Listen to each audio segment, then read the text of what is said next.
ತರಗನಹಳ್ಳಿಗೆ ಈ ದಿವಸ ಈ ಬಸವ ಪುತ್ಥಳಿ ಕಂಚಿನ ಪುತ್ಥಳಿ ಅನಾವರಣಕ್ಕೆ ನ್ಯೂಸ್ ಮಾಡಲಿಕ್ಕೆ ಆಗಮಿಸಿದಂಥ ABC ನ್ಯೂಸ್ ಅರವಿಂದ್ ಅವರಿಗೆ ತರಗನಹಳ್ಳಿ ಗ್ರಾಮಸ್ಥರು ಯುವಕರ ಪರವಾಗಿ ಹೃತ್ಪೂರ್ವಕವಾದ ಅಭಿನಂದನೆಗಳು ಧನ್ಯವಾದಗಳನ್ನು ಹೇಳ್ತಾ ನೀವೊಂದು ಕೇಳಿದ್ರಿ ಪ್ರಶ್ನೆನ ಏನು ಇಂಪ್ರೆಷನ್ನು ಈ ಕಂಚಿನ ಪುತ್ಥಳಿ ಅನಾವರಣ ಮಾಡಲಿಕ್ಕೆ ತರಗನಹಳ್ಳಿಯಲ್ಲಿ ಎಲ್ಲೂ ಇಲ್ಲದ ಕಾರ್ಯಕ್ರಮ ಇಲ್ಲಿ ಮಾಡಿದ್ದೀರಿ. ಮುಂಚೆ ಹೊನ್ನಾಳಿ ಅಖಂಡ ತಾಲೂಕು ಇದ್ದಾಗ ನ್ಯಾಮತಿ ಹೊನ್ನಾಳಿ ಸೇರಿದ್ದಾಗ ಕೆಂಚಿಕೊಪ್ಪದಲ್ಲಿ ಒಂದು ಇದನ್ನು ಮಾಡಿದರು, ಅದು ಬಿಟ್ಟರೆ ಇನ್ನೆಲ್ಲೂ ಇಲ್ಲ ಅಂತ. ಅದು ಅಲ್ಲಿ ಫಸ್ಟು ಸಿಮೆಂಟಿನಲ್ಲಿ ಮಾಡಿದ್ದಾರೆ. ಎಳ್ಳೆದು ನಮ್ಮದೇ ಯುವಕರೆಲ್ಲ ಸೇರ್ಕೊಂಡು ಕೂಲೆಂಬಿಯಲ್ಲಿ ಎರಡನೇದಾಗಿದೆ, ನಮ್ಮದು ಮೂರನೇದು. ನಮ್ಮ ಇಂಪ್ರೆಷನ್ ಏನು ಅಂದರೆ ಇಲ್ಲಿ ಏನೇನು ಸೇರಿದಾರಲ್ಲ ಈ ಯುವಕರೇ ಇಂಪ್ರೆಷನ್ ಏನೋ ಈ 4 ವರ್ಷದಿಂದಲೂ ಇವ್ರದ್ದೊಂದು ಒತ್ತಾಸೆ, ನಾವೊಂದು ಬಸವ ಪುತ್ಥಳಿ ಸ್ಥಾಪನೆ ಮಾಡಬೇಕು ಅಂತ. ಅದಕ್ಕೆ ನಾವೆಲ್ಲರೂ ಬೇಡ ಬಸವ ಪುತ್ಥಳಿ ಸ್ಥಾಪನೆ ಮಾಡೋಕ್ಕಿಂತ ಅದನ್ನು ನಾವು ಆರಾಧಿಸ್ಬೇಕು. ಫಸ್ಟು ಬಸವ ಪುತ್ಥಳಿ ಮಾಡಿಟ್ಕೊಂಡು ಅದಕ್ಕೆ ಇದು ಮಾಡೋದಲ್ಲ. ಗುರುಗಳೇನು ಹೇಳಿದ್ರಲ್ಲ ಆ ರೀತಿ ನಾನು ಹೇಳಿದೆ. ಆದರೂ ಯುವಕರು ಇಲ್ಲ ನಿಮ್ಮ ಒತ್ತಾಸೆ ಥರ ಹೊರಗೆ ಮಾಡೋಣ ಅಂದ್ವಿ. ಇಲ್ಲ ಎಲ್ಲೋ ಮಾಡಿ ನಮಗೆ ಇಷ್ಟ ಇಲ್ಲ, ನಮ್ಮ ಎದುರಿಗೆ ಕಣ್ಣೆದುರಿಗೆ ಬಸವಣ್ಣ ಇರಬೇಕು, ನಾವು ಅದನ್ನ ಆರಾಧಿಸ್ಬೇಕು, ನಾವು ದಿನ ನೋಡಬೇಕು, ನಮಗೆ ಖುಷಿ ಇದ್ದ ಜಾಗದ ನಾವು ಮಾಡ್ಕೊಬೇಕು ಅಂತೇಳಿ ಇಲ್ಲೇನು ಅಷ್ಟು ಏನು ಇತ್ತದರ ಈ ಯುವಕರು ಒತ್ತಾಸೆ ಪ್ರೇರಣೆಯಿಂದ ಮಾಡಿದ್ದಾರೆ. ಇದು ಒತ್ತಾಸೆ ಅವರೊಳಗೆ ಆತ್ಮದಲ್ಲೇ ಬಂದಿರತಕ್ಕಂಥ ವಿಚಾರ. ಇದು ಬಸವ ಪುತ್ಥಳಿಯನ್ನ ಮಾಡಿದ್ದು ಇದು ಯಾಕಂದ್ರೆ ಬಸವಣ್ಣ ತತ್ವ ಆದರ್ಶಗಳನ್ನ ತರಗನಹಳ್ಳಿ ಗ್ರಾಮಸ್ಥರು ಮತ್ತು ಎಲ್ಲ ತಾಲೂಕಿನ ಅನುಯಾಯಿಗಳು ಬಂದು ಸೇರಿ ಪ್ರತಿಷ್ಠಾಪನೆಗೆ ಸಹಕಾರ ನೀಡುವಂಥದ್ದು ಆಗಿದೆ. ತಮಗೊಂದು ಪ್ರಶ್ನೆ ಸರ್, ಈ ಪಂಡಿತಾದ ರಾಜ್ಯ ಶಿವಾಚಾರ್ಯ ಶ್ರೀಗಳು ಒಂದು ಘೋಷಣೆಯನ್ನು ಮಾಡುವಂಥದ್ದಾಯಿತು. ಬಸವಣ್ಣನ ಪುತ್ಥಳಿಯನ್ನು ಅನಾವರಣ ಮಾಡಿದಿರೋ ಒಂದು ಸಾಲದು, ಲಿಂಗವನ್ನು ಧಾರಣೆಯನ್ನು ಮಾಡುವಂಥದ್ದು ಮಾಡಬೇಕು ಅನ್ನೋದು ಅವರು ಬಹಿರಂಗ ಸಭೆಯಲ್ಲೇ ತಿಳಿಸುವಂಥದ್ದು ಮಾಡಿದ್ರು. ಅದ್ರ ಬಗ್ಗೆ ಎಲ್ಲ ಯುವಕರು ಆ ಲಿಂಗ ಧಾರಣೆ ಮಾಡುವಂಥದ್ದು, ನೀವು ಅಲ್ಲಿ ಸಾಣಳ್ಳಿ ಹೋಗಿ ಮಾಡೋದಕ್ಕಿಂತ ಇಲ್ಲೇ ಸಾಣಳ್ಳಿ ಶ್ರೀಗಳನ್ನು ಕರೆಸಿ ತರಗನಹಳ್ಳಿ ಗ್ರಾಮಕ್ಕೆ ಲಿಂಗ ಧಾರಣೆಯನ್ನು ಮಾಡಿದರೆ ಒಂದು ಸಂದೇಶವನ್ನು ಬಸವಾದಿ ತತ್ವ ಶರಣರ ಸಂದೇಶಗಳನ್ನು ಸಮಾಜಕ್ಕೆ ನೀಡುವಂಥದ್ದು ಮಾಡ್ಬೋದೇ ಹೇಗೆ ಅಂತ ನೀವೊಂದು ಒಳ್ಳೆ ಪ್ರಶ್ನೆ ಹಾಕಿದ್ರಿ. ನಾವು ತಾಲೂಕಿನೆಲ್ಲರೂ ಕರೆದು ಪ್ರತಿಷ್ಠಾಪನೆ ಮಾಡಿದ್ರಿ ಅಂತ ನಾವು ತಾಲೂಕಿಯವರನ್ನು ಯಾರನ್ನೂ ಕರೆದಿಲ್ಲ. ಒಂದು ಇಂಪ್ರೆಷನ್ ಏನು ಅಂದರೆ ನಿಮಗೆ ಹೇಳ್ಬಿಡ್ತೀವಿ. ಯಾಕೆ ಅಂದರೆ ನಾವು ಗುರುಗಳು ಸಮಾಜದ ಅಧ್ಯಕ್ಷರನ್ನ ಹಾಲಿ ಮಾಜಿ ಶಾಸಕರನ್ನ ಕರೆದು ಅಷ್ಟೇ ಅನಾವರಣ ಮಾಡಬೇಕು ಅಂತ ನಮ್ಮ ಹುಡುಗರದ್ದು ಒಂದು ಒತ್ತಾಸೆ ಇತ್ತು. ಗುರುಗಳು ಬರ್ತಾರೆ ಅಂತ ಪ್ರಚಾರ ಆದಮೇಲೆ ಅವರಷ್ಟಿಗೆ ಬಂದರು. ಇದನ್ನ ಯಾಕೆ ಅಂದರೆ ಬಸವಣ್ಣವರು ಕಾಯಕವೇ ಕೈಲಾಸ ಸಮಾಜನ ಒಟ್ಟುಗೂಡಿಸಿ ಲಿಂಗಾಯತ ಧರ್ಮ ಸ್ಥಾಪನೆ ಮಾಡಿದರು. ಅದಕ್ಕೆ ಏನು ಮಾಡಿದ್ವಿ ನಾವು, ನಮ್ಮೂರಲ್ಲಿ ನಾವು ಮಾದರಿ ಆಗಬೇಕು, ಬಸವಣ್ಣನ ತತ್ವ ಅಳವಡಿಸ್ಕೊಬೇಕು ಅಂದರೆ ಈಗ ಎಲ್ಲ ಜನ ಇರ್ಬೋದು, ಈಗ ಜಾತಿ ಹಿಡ್ದೆ ಹೇಳ್ಬೇಕಾಗೈತೆ. ಬೋವಿ ಜನಾಂಗ ಇರ್ಬೋದು, ಏಕೆ ಜನಾಂಗ ಇರ್ಬೋದು, ST ಇರ್ಬೋದು, ಸ್ವಾಮೀರ್ ಇರ್ಬೋದು, ಲಿಂಗಾಯತ ಇರ್ಬೋದು, ನಮ್ಮೂರದಲ್ಲಿರ್ತಕ್ಕಂಥ ಎಲ್ಲ ಜಾತಿಯರು ವೇದಿಕೆ ಮೇಲೆ ಕುತ್ಕೊಂಡು ನಾವೊಂದು ಮಾದರಿ ಅದೀವಿ. ಬಸವಣ್ಣರ ಅರ್ಥಪೂರ್ಣವಾಗಿ ಮಾಡಿದ್ವಿ. ಇನ್ನೊಂದು ಹೇಳಿದ್ರು ನೀವು ಲಿಂಗ ದೀಕ್ಷೆನ, ಗುರುಗಳು ಹೇಳಿದರು ಲಿಂಗ ದೀಕ್ಷೆನ ಪಡೀರಿ ಅಂತೇಳಿ. ನಮ್ಮ ಹುಡುಗರು ಎಲ್ಲರೂ ಅದಾರ ನಿಮ್ಮ ಎದುರಿಗೆ. ಗುರುಗಳ ಆಶಯ ಅದು. ನಾನು ಹೇಳಿದೆ ನನ್ನ ಮಗಳಿಂದ ನಾನು ಇಂಪ್ರೆಷನ್ ಆಗಿದ್ದೀನಿ ಅಂತೇಳಿ. ಅದೇ ರೀತಿ ಅವ್ರ ಮನಸ್ಸಿನೊಳಗೆ ಬರ್ಬೇಕದು. ನಾವು ಲಿಂಗಾಯತ ಬಸವಣ್ಣನ ಮೂರ್ತಿ ಮಾಡಿ ಅದಕ್ಕೆ ಕೈ ಮುಗಿದ್ರೆ ಸಾಲದು, ಅದರಲ್ಲಿ ಇರ್ತಕ್ಕಂಥ ಗುಣಗಳನ್ನು ಅಳವಡಿಸ್ಕೊಬೇಕು ಅಂತ ಇಲ್ಲೆಲ್ಲ ಯುವಕರದಾರೆ. ನಿಮ್ಮೆಲ್ಲರ ಮೂಲಕ ಅವರಿಗೆ ನಾನು ಒತ್ತಾಯಿಸ್ತೇನೆ. ಗುರುಗಳು ಹೇಳಿದ್ದಾರೆ ಅಲ್ಲಿಗೋ ಲಿಂಗ ದೀಕ್ಷೆನೆ ಮಾಡಿಸ್ಕೊಳೋದು ಬೇಡಲಿದ್ರು. ಈ ಗುರುಗಳದ್ದು ಒತ್ತಾಸೆ ಏನು ಅಂದರೆ ಯಾವುದೇ ಕಾರಣಕ್ಕೂ ದೇವಸ್ಥಾನಗಳಿಗೆ ಬರಲ್ಲ, ದೇವರನ್ನು ಆರಾಧಿಸಲ್ಲ. ಬಸವಣ್ಣನ ವಿಚಾರಗಳು ಇರ್ಬೋದು, ಒಂದು ಶೌಚಾಲಯ ಕಟ್ಟಿ ಉದ್ಘಾಟನೆ ಕರೆದ್ರೆ ಬರ್ತಾರೆ, ಶಾಲೆಗೆ ಬರ್ತಾರೆ, ಮನೆ ಗೃಹಕ್ಕೆ ಬರ್ತಾರೆ. ಆದರೆ ಈ ಹವನ ಹೋಮ ಇಂಥವನ್ನೆಲ್ಲ ವಿರೋಧಿಸ್ತಾರೆ. ಅವ್ರು ದೇವಸ್ಥಾನಕ್ಕೆ ಬರಬೇಕು ಅಂದರೆ ಇವ್ರು ಲಿಂಗ ದೀಕ್ಷೆ ಇಟ್ಕೊಂಡಾಗ ಬರ್ತಾರೆ. ಅಲ್ಲಿಗಾದರೂ ಹೋಗ್ಬೋದು, ಇಲ್ಲಾದರೂ ಮಾಡ್ಬೋದು. ಇವರೆಲ್ಲ ಒತ್ತಾಸೆ ಬೇಕು. ನಾವು ಏನೆಲ್ಲ ದಿನ ಕೆಲಸ ಮಾಡಿದರೂ ಒಂದು ಕೈಯಾಗಿ ಲಿಂಗ ಹಿಡ್ಕೊಂಡು 5 ನಿಮಿಷ ಪೂಜೆ ಮಾಡಿದರೆ ಅದರ ಆರಾಧನೆನೇ ಬೇರೆ, ಅದು ಅನುಭವಿಸ್ತರಿಗೆ ಗೊತ್ತು ಅಂತ ಹೇಳ್ತಾ ನಮಗೂ ಬಸವಾದಿ ಶರಣರು ಅಂದರೆ ಇವತ್ತು ಶಿವಮೂರ್ತಿ ಪಂಡಿತಾರಾಧ್ಯರು ಒಂದು ಪದಗಳನ್ನು ಬಳಕೆ ಮಾಡ್ತಾರೆ.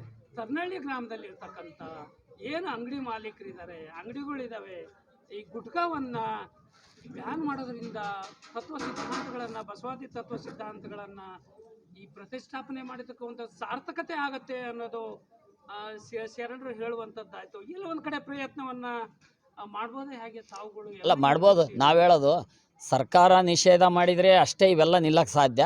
ಮನ್ಸು ಮಾಡಿ ನಾವು ತಿನ್ನೋರು, ನಾವು ಏನು ತಿನ್ನೋರು ಅನ್ನೋದಕ್ಕಿಂತಲೂ ಇದನ್ನು ನಾವು ಅವನೇನು ಗುಟ್ಕಾ ಚಟಗಳಿಗೆ ಅನ್ವಯಿಸಿ ನಮ್ಮಷ್ಟಿಗೆ ನಾವು ಬಿಟ್ಟರೆ ಕಂಪ್ನಿಗಳೇ ಬಂದಾಗ್ತವೆ. ಇನ್ನೊಂದು ಅದು ಗುರುಗಳು ನಾವು ಪ್ರೇರಣೆ ಆಗ್ಬೇಕಷ್ಟೇ. ಇವತ್ತೇನು ಬಸವಣ್ಣ ನೆಲ್ಸಕ್ಕೆ ಇವರು ಪ್ರೇರಣೆ ಆಗಿದ್ದಾರೋ ಇವರು ಇವತ್ತಿನಿಂದಲೇ ಅದನ್ನು ರೂಢಿಸಿ ಅವ್ರು ಹೇಳಿದರು. ನಾವು ಇದನ್ನೇ ಬಿಡ್ರಿ ಅಂತ ಹೇಳಲ್ಲ, ನೀವು ಅಡಿಕೆಲೇ ಹಾಕ್ಯಂಬೋದು. ಅದರಿಂದ ದೊಡ್ಡೇರು ವಿಶ್ವನಾಥ ಗುಟ್ಕಾ ಬಿಟ್ಟರೆ ನಾವು ಅಡಿಕೆ ಬೆಳೆಯೋರು ಎಲ್ಲೋ ಹೋಗೋ ಅಂತೇಳಿ ಶಾಸಕರು ಹೇಳಿದ ಪ್ರಶ್ನೆಗೆ ಗುರುಗಳು ಹೇಳಿದರು ಆ ಅಡಿಕೆ ಬಿಡ್ರಿ ಅಂತ ಎಲ್ಲೂ ಹೇಳಿಲ್ಲ. ತಾಂಬೂಲ ಅಂತ ಅವತ್ತಿನ ಕಾಲದಲ್ಲಿ ಇದ್ದೆ, ಅದನ್ನ ಉಪಯೋಗಿಸ್ಬೋದು, ಅದರಿಂದ ಯಾರಿಗೂ ನಷ್ಟ ಆಗಲ್ಲ. ಆರೋಗ್ಯ ಹಾಳು ಮಾಡ್ಕೊಳಕ್ಕೆ ಕೆಮಿಕಲ್ ಹಾಕಿರ್ತಕ್ಕಂಥ ಗುಟ್ಕಾ ಬೇಡ ಅಂತ ಹೇಳಿದರು. ಇವರೆಲ್ಲ ಇವ್ರ ಇಂಪ್ರೆಷನ್ ಹಾಕಿದ್ದು ಯಾರು ಹೇಳಿ ಒತ್ತಡ ಮಾಡೋ ಅಂಥ ಕಾರ್ಯಕ್ರಮ ಅಲ್ಲ. ಸರ್ ತಮಗೆ ಮತ್ತೊಂದು ಪ್ರಶ್ನೆ ಇದೆ. ಈ ಬಸವ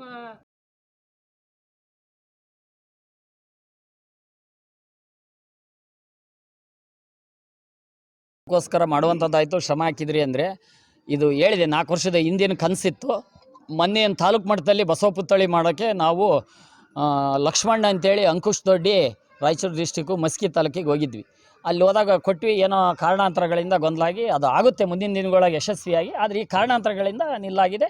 ಅದು ಒಳ್ಳೆಯದೇ, ತಾಳಿದವನು ಬಾಳಿಯನು ಅನ್ನಂಗೆ. ಅದು ಈ ನಮ್ಮ ಹುಡುಗರಲ್ಲಿ ಇನ್ಸ್ಪಿರೇಷನ್ ಬಂದಾಗ ಅಲ್ಲಿಗೇನು ಹೋಗ್ಲಿಲ್ಲ, ಅಡ್ವಾನ್ಸ್ ಕೊಡಲಿಲ್ಲ. ನಾವು ಫೋನ್ಯಾಗೆ ಮಾತಾಡಿದ್ವಿ, ಮಾಡಲೇಬೇಕು ಎಷ್ಟರೇ ಆಗಲಿ ಅಂತ ಹುಡುಗರು ಇದು ಮಾಡಿರೋದ್ರಿಂದ ಆಯಿತು ಅಂತ ಅವ್ರು ಫೋನಿಗೆ ಮಾತಾಡಿ ಅಲ್ಲಿಗೆ ಹೋಗಿ ಇವರೇ ಅಡ್ವಾನ್ಸ್ ಹಾಕಿರೋ ಎಲ್ಲ ಮಾಡಿದ್ರಿ ಹುಡುಗರುಗಳು. ಇದರಲ್ಲಿ ಹೆಚ್ಚಿನ ಸಂಘಟನೆ ನಾನೇನು ಹೊರಗಿಂದ ಎಷ್ಟು ಬೇಕಾದರೂ ಇದನ್ನು ಕೊಟ್ವಿ. ಇವ್ರು ಇರ್ತಕ್ಕಂಥವ್ರೆಲ್ಲ ಮಂಜುನಾಥ್ ಇರ್ಬೋದು, ಬಸವನಗೌಡರು VSS ನಿರ್ದೇಶಕರು ಇರ್ಬೋದು, ಕಾಂತಣ್ಣ ಇರ್ಬೋದು, ನಮ್ಮ ಮಧು, ಇಲ್ಲಿರೋರು ಅಷ್ಟರ ಹೆಸರು ಅನ್ಯಥ ಯಾರು ಭಾವಿಸ್ಬೇಡ್ರಿ. ಇಲ್ಲಿರೋರು ಎಲ್ಲರೂ ಒಂದಾಗಿ ಹಗಲೋ ರಾತ್ರಿ ಶ್ರಮ ಹಾಕಿ ಕೆಲಸ ಮಾಡಿದ್ದಾರೆ. ಇದ್ರದ್ದು ಒಂದು ರೂಪುರೇಷನ ನಮ್ಮ ಮಂಜುನಾಥ್ ಅವರು ಹೇಳ್ತಾರೆ. ನಮಸ್ಕಾರ ಸರ್. ಈಗ ಬಸವಣ್ಣವರು 12ನೇ ಶತಮಾನದಾಗ ಹುಟ್ಟಿದರು. ಈಗ ನಾವು ಇವತ್ತು ನಿನ್ನೆ ಮೊನ್ನೆ ಸತ್ತರನ್ನ ಮರಿತೇವೆ, ಆದರೆ 800 ವರ್ಷಗಳ ಹಿಂದಿಂದ ಹುಟ್ಟಿರ್ತಕ್ಕಂಥ ಬಸವಣ್ಣವ್ರನ್ನ ನಾವು ಇವತ್ತು ಅನಾವರಣ ಮಾಡಿದ್ದೇವೆ ಅಂದರೆ ಅವರು ಎಷ್ಟು ಮಾನವತಾವಾದಿ ಆಗಿರ್ಬೋದು. ಕಾಯಕಯೋಗಿಯಿಂದ ನಾಣ್ಣುಡಿ ಪಡ್ಕೊಂಡು ಅವ್ರು ಅಷ್ಟೊಂದು ಅಲ್ಲಿಂದ 800 ವರ್ಷಗಳಿಂದ ಇಲ್ಲಿವರೆಗೂ ಅವ್ರ ಹೆಸರು ಉಳಿಸ್ಕೊಂಬಂದಾರೆ ಅಂದರೆ ಅವರು ಯಾವ ರೀತಿ ಜಾತಿ ಭೇದ ಭಾವವನ್ನು ಮರೆತು ಜನರನ್ನು ಒಗ್ಗೂಡಿಸುವಂಥ ಕೆಲಸ ಮಾಡಿದ್ರು. ಅದಕ್ಕೋಸ್ಕರ ನಾವು ನಮ್ಮೂರಲ್ಲಿ ಹೆಚ್ಚಾಗಿ ಬಸವಣ್ಣ ಆರಾಧಕರು. ಹಂಗಾಗಿ ನಾವು ಏನಾದರೂ ಮಾಡಿ ಒಂದು ಬಸವಣ್ಣನ ಪುತ್ಥಳಿ ಮಾಡಬೇಕು. ಅವರು ಮಾನವತಾವಾದಿ. ಎಷ್ಟೋ ಸಾವಿರಾರು ಕಿಲೋಮೀಟ್ರ್ ದೂರದಾಗಿರೋ ಲಂಡನ್ನಲ್ಲೇ ಪುತ್ಥಳಿ ನಿರ್ಮಾಣ ಮಾಡಿದ್ದಾರೆ ಅಂದರೆ ನಮ್ಮ ನೆಲದಲ್ಲಿ ಹುಟ್ಟಿರೋ ಅದು. ಈಗ ಈ ಕಲಿಯುಗದಲ್ಲಿ ಜನಿಸಿದ್ದಾರೆ ಅವರು. ನಾವೆಲ್ಲರೂ ಪುಣ್ಯವಂತರು ಅನ್ಬೇಕು. ಯಾಕೆಂದರೆ ಬಸವಣ್ಣ, ಅಕ್ಕಮಹಾದೇವಿ, ಅಲ್ಲಮ್ಮ ಪ್ರಭು ಈ ಥರ ಸಮಕಾಲೀನವ್ರು ಏನಿದ್ರಲ್ಲ, ದೇವರ ದಾಸಿಮಯ್ಯ, ಜೇಡರ ಮಡಿವಾಳ ಮಾಚಯ್ಯ, ಮಾದರ ಅರಳಯ್ಯ, ಇವರಷ್ಟನ್ನು ಶಿವಶರಣರನ್ನು ಒಗ್ಗೂಡಿಸ್ಕೊಂಡು ಅವರು ಅಂದಿನ ಕಾಲದ ಇಂದಿನ ಸಂಸತ್ತು, ಅಂದಿನ ಅನುಭವ ಮಂಟಪ, ಇಂದಿನ ಸಂಸತ್ತು. ಅವತ್ತು ಅವರು ಯೋಚನೆ ಮಾಡಿದ್ದಾರೆ. ಅವ್ರ ದೀರ್ಘಾಲೋಚನೆ ಎಷ್ಟಿರ್ಬೋದು. ಇವತ್ತು ಮುಂದೊಂದಿನ ಪ್ರಜಾಪ್ರಭುತ್ವ ನೀತಿ ಬರುತ್ತೆ, ಇದೇ ಥರ ಮಾಡಬೇಕು ಅನ್ನೋದು ಅವತ್ತಿನ ಕಾಲದಾಗೆ ಯೋಚನೆ ಮಾಡಿದ್ದಾರೆ. ಅಂದರೆ ಇವತ್ತು ಅವ್ರನ್ನ ನಾವು ಅನಾವರಣ ಮಾಡಿದ್ರೆ ತಪ್ಪಿಲ್ಲ. ಹಂಗಾಗಿ ನಮಗೆ ಒಂದು ಸ್ಫೂರ್ತಿ ಬಂತು. ನಾವು ಹೆಚ್ಚಾಗಿ ಬಸವನ ಆರಾಧಕರಿರೋದ್ರಿಂದ ಬಸವಣ್ಣನ ಪುತ್ಥಳಿ 5ನೇ ಸತಿ ನಾವು ಏನು ಮಾಡಿದ್ವಿ, ಒಂದು ಬಸವನ ಜಯಂತಿ ಅನ್ನೋ ಥರ ಮಾಡಬೇಕು ಅಂತಂದೇಳಿ ಎಲ್ಲರೂ ಒಗ್ಗೂಡ್ಕೊಂಡು ಯುವಕರನ್ನು ಊರಿನ ಗ್ರಾಮಸ್ಥರನ್ನೆಲ್ಲ ಒಟ್ಟುಗೂಡಿಸ್ಕೊಂಡು ಒಂದು ಬಸವನ ಜಯಂತಿ ಆಚರಣೆ ಮಾಡಿದ್ವಿ. ಅದೇ ಥರ ಈ ವರ್ಷ ಮತ್ತು ಪುತ್ಥಳಿ ಒಂದು ನಿರ್ಮಾಣ ಮಾಡೋಣ್ರಿ. ಎಲ್ಲೆಲ್ಲೋ ಮಾಡ್ತಾರೆ, ಯಾವುದೋ ದೇಶದಲ್ಲಿ, ಹೊರಗಿನ ದೇಶದಲ್ಲಿ ಮಾಡ್ತಾರೆ, ಇನ್ನೆಲ್ಲೋ ಮಾಡ್ತಾರೆ. ನಾವು ನಮ್ಮ ಈ ಕಲಿಯುಗದಲ್ಲಿ ಹುಟ್ಟಿರ್ತಕ್ಕಂಥ ಮಹಾಪುರುಷ, ಯುಗ ಪುರುಷ ಅಂಥ ವ್ಯಕ್ತಿನ ನಾವು ನಮ್ಮಲ್ಲಿ ಯಾಕೆ ಆರಾಧಿಸಬಾರ್ದು, ಪೂಜಿಸಬಾರ್ದು, ಒಂದು ಪುತ್ಥಳಿ ನಿರ್ಮಾಣ ಮಾಡಬಾರ್ದು ಅನ್ನೋ ಉದ್ದೇಶಕ್ಕೆ ಹುಡ್ರ ಹತ್ರ ಎಲ್ಲ ಡೈಲಿ ರಾತ್ರಿ 1 ಗಂಟೆ ಸೇರ್ತವೆ ಸರ್. ಅವಾಗ ಎಲ್ಲರ ಮನಸ್ಸಲ್ಲಿ ಆಯಿತು ಮಾಡೋಣ್ರಿ ಅಂತಂದೇಳಿ ಒಂದು ಮನೋಭಾವನೆ ಹುಟ್ಕೊಂತು. ಅವಾಗ ನಮಗೆ ಹೆಚ್ಚಿನ ಆಸಕ್ತಿ ಹುಟ್ಟಿತು ಮಾಡೋಣ ಅಂತೇಳಿ. ಅವಾಗ ಗ್ರಾಮದ ಹಿರಿಯರ ಮುಖಂಡರು ಕಿವಿಗೆ ಹಾಕಿದ್ವಿ, ಈ ಥರ ಮಾಡೋಣಂತೀವಿ, ಈ ಥರ ಮಾಡಬೇಕು ಅಂತೇಳಿ. ಹುಡುಗರಲ್ಲಿ ಹುಮ್ಮಸ್ಸಿದೆ, ಏನಾದರೂ ಒಂದು ಮಾಡಬೇಕಲ್ಲ ಅಂತೇಳಿ. ಅವಾಗ ಅಲ್ಲಿ ಬೇಡ ಇಲ್ಲಿ ಬೇಡ ಅನ್ನೋ ಚರ್ಚೆಗಳು ಆದವು. ನೋಡೋಣ ಏನಾಗುತ್ತೆ, ಮಾಡೋಣ, ಏನೂ ಆಗೋದಿಲ್ಲ, ಅದೇನು ಜಾಸ್ತಿ ಜಾಗ ತಗೊಳಲ್ಲ ಅಂತಂದೇಳಿ ಹುಡುಗರಲ್ಲಿ ಹುಮ್ಮಸ್ಸು ಹಚ್ಚಿ ಮಾಡಿದೆವು ಸರ್. ಅದು ಒಂದು ಕಡೆ ಹೇಳ್ತಾ ಇದ್ರು ಬಸವಣ್ಣವರು ಕೆಲವೊಂದು ರಾಜಕಾರಣ ಪಕ್ಷದಲ್ಲಿ, ಅದು BJP ಇರ್ಬೋದು, ಕಾಂಗ್ರೆಸ್ ಇರ್ಬೋದು, ಏನೋ JDS ಪಕ್ಷ ಆಗಿರ್ಬೋದು, ನಾವು ಮೀಸಲಾತಿ ತಂದಿದ್ದೇವೆ ಅಂತ ಹೇಳಿ ಒಂದೊಂದು ಎಲ್ಲೇ ದಂಭಾಚಾರದ ಮಾತುಗಳನ್ನು ಆಡುವಂಥ ಈ ರಾಜಕಾರಣಿಗಳು ಈಗ ನಿನ್ನೆ ಮೊನ್ನೆ ಹುಟ್ಟಿರ್ಬೋದು, ಒಂದು 50 ವರ್ಷದಲ್ಲಿ ಹುಟ್ಟಿರ್ಬೋದು. ಆದರೆ ಬಸವಣ್ಣನವರು ಅಂದಿನ ಕಾಲದಲ್ಲಿ ಮಹಿಳೆಯರಿಗೆ ಮೀಸಲಾತಿ ಕೊಟ್ಟಂಥ ಬಸವಣ್ಣನವರನ್ನ ಎಲ್ಲೇ ಒಂದು ಕಡೆ ಮರ್ತು ಬಿಟ್ರ ಅನ್ನೋದು. ಖಂಡಿತ ಸರ್. ಅದೇನಾಗುತ್ತೆ ಅಂತಂದರೆ 12ನೇ ಶತಮಾನದಲ್ಲಿ ಮಹಿಳೆಯರಿಗಷ್ಟೇ ಮೀಸಲಾತಿ ಅಲ್ಲ, ಎಲ್ಲರೂ ಸಮಾನತೆ ಹಕ್ಕನ್ನು ಅವತ್ತೇ ಘೋಷಿಸಿದ್ರು. ಒಬ್ಬ ಕರುಣಿಕನಾಗಿ ಕೆಲಸ ಮಾಡ್ತಿರ್ತಕ್ಕಂಥ ಬಸವಣ್ಣನವರು ಅಂದಿನ ಕಾಲದಲ್ಲಿ ಸಮಾನತೆ ಮತ್ತು ಜಾತಿ ಭೇದ ಭಾವಗಳನ್ನು ಮರೆತು ಎಲ್ಲರನ್ನೂ ಒಗ್ಗೂಡಿಸಬೇಕು ಅನ್ನೋ ಒಂದು ಇದನ್ನು ನೀತಿಯನ್ನು ಜಾರಿಗೆ ಗೊಳಿಸಿದ್ರು ಅವರು. ಇವತ್ತು ಬರ್ತಕ್ಕಂಥ ಇವತ್ತಿನ ಜನಮಾನದಲ್ಲಿ ಮತ್ತೆ ಇದು ಏನಾಗ್ತಾ ಇದೆ ಅಂದರೆ ಕೆಲವು ದಿನ ಮರ್ತೋಗ್ಬಿಟ್ಟಿತ್ತು. ಈಗ ಮತ್ತೆ ಮೀಡಿಯಾ ಮತ್ತು ಸೋಷಿಯಲ್ ಮೀಡಿಯಾ ಜಾಸ್ತಿಯಾಗಿ ಬರುತ್ತಾ ಇರೋದ್ರಿಂದ ಇತ್ತೀಚಿನ ದಿನಗಳಲ್ಲಿ ಮತ್ತೆ ಜಾಸ್ತಿ ಆಗ್ತಾ ಇದೆ ಅಭಿಮಾನ ಅಂತ ಹೇಳಕ್ಕೆ ಇಷ್ಟಪಡ್ತೇನೆ ಸರ್. ನೀವೆಲ್ಲ ಬಸವ ಮೂರ್ತಿಯ ಪ್ರತಿಷ್ಠಾಪನೆ ಮಾಡಿದ್ದು ಒಂದು ಕಡೆ ತಾಲೂಕಿನಾದ್ಯಂತ ಒಂದು ಸಂದೇಶ ಕೊಡುವಂಥದ್ದು, ನಿಮ್ಮ ತರ್ನಳ್ಳಿ ಗ್ರಾಮದ ಯುವಕರು, ಯಜಮಾನರು, ಮಹಿಳೆಯರಾಗಿ ಕೊಡುವಂಥದ್ದು ಮಾಡಿದ್ರಿ ಅನ್ನೋದು ಕೂಡ ಲಾಸ್ಟ್ ವಾದ ಆಗಿದೆ ಅಂತ. ಹೌದು ಸರ್, ಖಂಡಿತ ಇದು ಏನು ನಾಟ್ ಓನ್ಲಿ ತಾಲೂಕಲ್ಲ ಸರ್, ಜಿಲ್ಲಾ ಮಟ್ಟದಲ್ಲಿ ಇದೊಂದು ದೊಡ್ಡ ಹೆಸರನ್ನು ಮಾಡ್ತಾ ಇದೆ ಸರ್. ಯಾಕೆಂದರೆ ದಾವಣಗೆರೆ ಡಿಸ್ಟಿಕಲ್ಲಿ ನನಗೆ ಗೊತ್ತಿದ್ದಂಗೆ ಕುಲೆಂಬೆಗೆ ಮಾಡಿದ್ದು ಒಂದು, ಕೆಂಚಿಕೊಪ್ಪದಾಗ ಒಂದು ಮಾಡಿದ್ದು ಗೊತ್ತಿತ್ತು ಸರ್. ಅದನ್ನು ಬಿಟ್ಟರೆ ಮೂರನೇದಾಗಿ ಇವಾಗ ತರಗನಹಳ್ಳಿ ಗ್ರಾಮದಲ್ಲಿ ಆಗ್ತಾ ಇದೆ. ಹಂಗಾಗಿ ಇದು ಇಡೀ ಜಿಲ್ಲೆಯಾದ್ಯಂತ ಹೇಳ್ಬೇಕಂದ್ರೆ ಇದು ಜಿಲ್ಲೆಯಾದ್ಯಂತ ಒಂದು ಸಂಚಲನ ಮೂಡಿಸ್ತಾ ಇದೆ ಸರ್ ನಾವು ಈ ಪುತ್ಥಳಿ ಮಾಡಿರೋದು.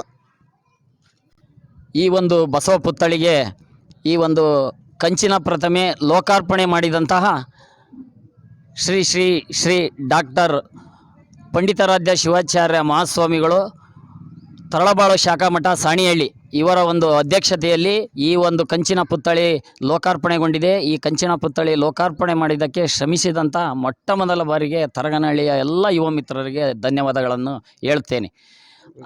ಅದೇ ರೀತಿ ಈ ಒಂದು ಪುತ್ಥಳಿ ಅನಾವರಣಕ್ಕೆ ಯಾವ ರೀತಿ ಇವರು ಶ್ರಮ ಹಾಕಿದ್ರು ಅದೇ ರೀತಿ ಗ್ರಾಮಸ್ಥರು ಅಷ್ಟೇ ರೀತಿ ಸಹಕಾರ ಕೊಟ್ಟಿದ್ದಾರೆ. ಯಾವುದೇ ಒಂದು ಒಳ್ಳೆಯ ಕೆಲಸ ಆಗಬೇಕು ಅಂದರೆ ಒಬ್ಬನ ಬಂಡವಾಳ ಹಾಕಿ ಮಾಡ್ಬೋದು, ಆದರೆ ಎಲ್ಲರ ಸಹಕಾರ ಇದೆಯಲ್ಲ, ಅದು ಸಾರ್ವಜನಿಕರ ಸ್ಥಳದಲ್ಲಿ ಮಾಡೋದು, ಅದಕ್ಕೆ ಎಲ್ಲ ಜಾತಿ ವರ್ಗದವರು ಅದನ್ನು ಶ್ರಮ ಹಾಕಿದ್ದಾರೆ. ನಾವು ಬಸವಣ್ಣವ್ರು ಹೇಳಿದಂಗೆ ಇವ ಯಾರವ ಇವ ಯಾರವ ಇವ ಯಾರವ ಇವ ನಮ್ಮವ ಅನ್ನಂಗೆ ಎಲ್ಲರೂ ಇವತ್ತು ವೇದಿಕೆ ಮೇಲೆ ಕೂರಿಸಿ ಎಲ್ಲರೂ ನಮ್ಮರು ಮಾಡ್ಕೊಂಡಿದ್ದೀವಿ.